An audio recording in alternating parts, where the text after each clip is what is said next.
खेती में रंग आता है। ऐसे जो रात दिन आठों पहर है, हरिवर्ण से सुनाम नित्य रटे, किन जाम समान नने कुघटे, विधि और निषेध नहीं तिनके, सुख संपत्ति दंपति जू जिनके, इनका भी अंतर न पड़े। आठों पहर राधा वल्लभ श्री हरिवंश, राधा वल्लभ श्री हरिवंश। देखो निरंतर आनंद आता है कि नहीं आता?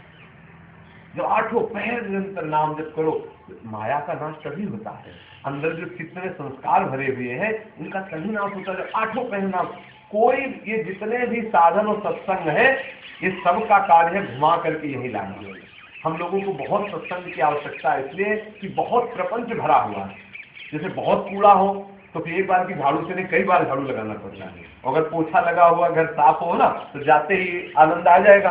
तो ऐसे ही हमारे हृदय में नाम भगवान तो आ गए, लेकिन बहुत जन्मों की गंदगी भरी हुई है, तो इसमें बहुत बार भजन करने की आवश्यकता है, बार बार बार बार। तो सब गंदगी जिस समय निर्मल हो जाएगी ना, ऐसा आनंद आएगा, अब उसका वर्णन नहीं किया जाए। आप गली चल रहे हैं और नाम भगवान आपके चित्त को खींच लिया तो आपका शरीर लड़खड़ा जाएगा, एक कदम आगे नहीं बढ़ सकते, और बिना किसी कारण के रोना आएगा, आंसू अपने आप बहने लगेंगे, और आंसुओं की बूंद में सांवले सलोने की झांकी दिखाई देगी।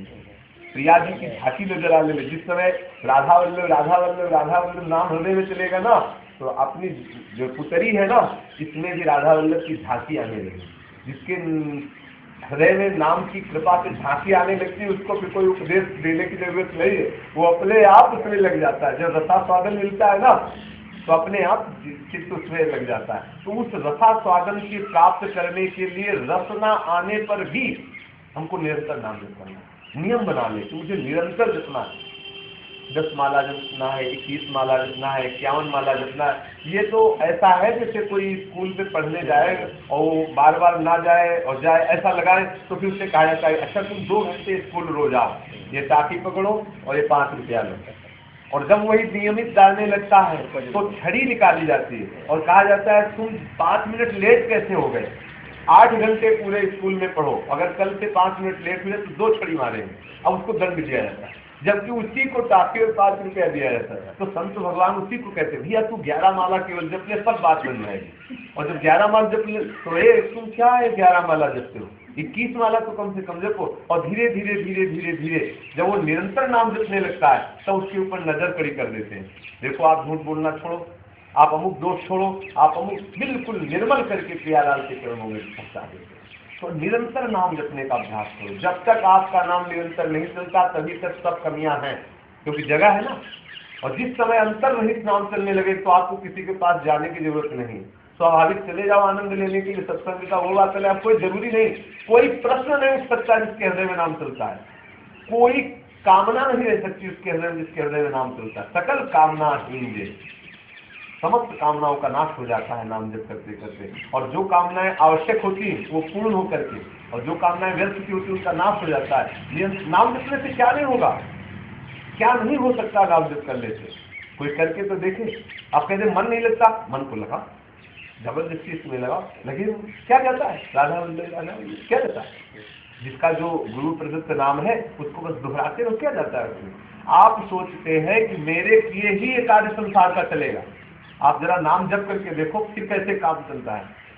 जो आप कार्य आज अहंकार से कर रहे थे, आज अपने अहंकार को रोक करके देखो नाम जप करते हुए कि वो कार्य सुचारू रूप से चल रहा है कि नहीं चल रहा।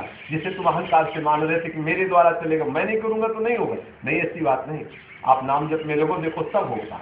अरे जिससे सारी सृष्टि का कार्य हो रहा है तुम्हारा कार्य नहीं बनेगा उससे, वो तो उसी प्रवाह में चल रहा है। जैसे ट्रेन के डिब्बे में एक आदमी बैठा था, तो बार बार वो गेट तक जाता, इधर आता इधर दौड़ता, तो किसी विज्ञ जन ने पूछा भाई दौड़ क्यों लगा रहा है, बोले मुझे जल्दी पहुंचना है। अरे बोले मूर्ख कहेगा, ट्रेन तो चल रही, तू डिब्बे में क्या दौड़ रहा है, तू तो बैठ जा शांति से, ट्रेन चल रही है, ये संसार चक्र चल रहा है जिसके चला है, तू क्यों भाग रहा है, तू क्यों अहंकार, तू तो बैठ जा शांति से, देख के चल रहा है कि नहीं चल रहा संसार चक्र। भाई अभी सोचे कि अगर हम मर जाएंगे तो हमारा काम कैसे चलेगा, हम ना काम करेंगे। आप देखो पति मर जाता है, नववधु होती तो भी उसका जीवन पार होता है, जिसके नवजात शिशु होते हैं और पिता पधार जाता है उसका भी सुंदर मंगल में सब कार्य होता है, क्योंकि सबका मालिक प्रभु है, सबका शासन करता, सबका पालन पोषण करता प्रभु है, और वो सब कुछ कर रहा है। आप क्यों अहंकार कर रहे हो कि मेरे द्वारा ऐसा कार्य नहीं होगा?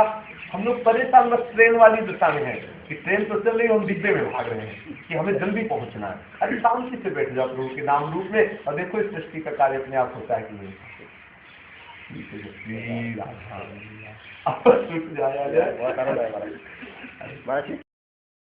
मन मरेगा, मन परेशान नहीं होता और उसको कोई रास्ते नहीं मिल रहा, अब जीने का कोई रास्ते नहीं मिल रहा, जहाँ वो जी रहा था वो सब उसके मार्ग बंद किए जा रहे हैं, और वो आपको क्लेश देगा, उसी क्लेश को सह जाओगे तो आप परमात्मा से आगे बढ़ो। आए हुए अंदर क्लेश को सहना परमात्मा की वृद्धि का कारण होता है। अगर आप उस क्लेश को, अंदर की अशांति को बाहर के पदार्थों के द्वारा यदि शांति दिलाना चाहोगे तो फंसते चले जाओगे, और अगर अंदर की अशांति को आप अंदर ही ढूंढ लोगे तो आपका मार्ग प्रशस्त होता चला जाएगा।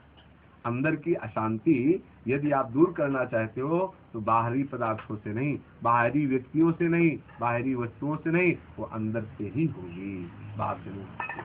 अपने अंतर में बैठ गए, प्रभु का सुमिरन करने लगे, बाहर से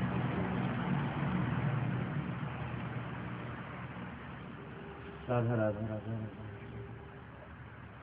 आपने कर दिया? हाँ महाराज, दिखाना।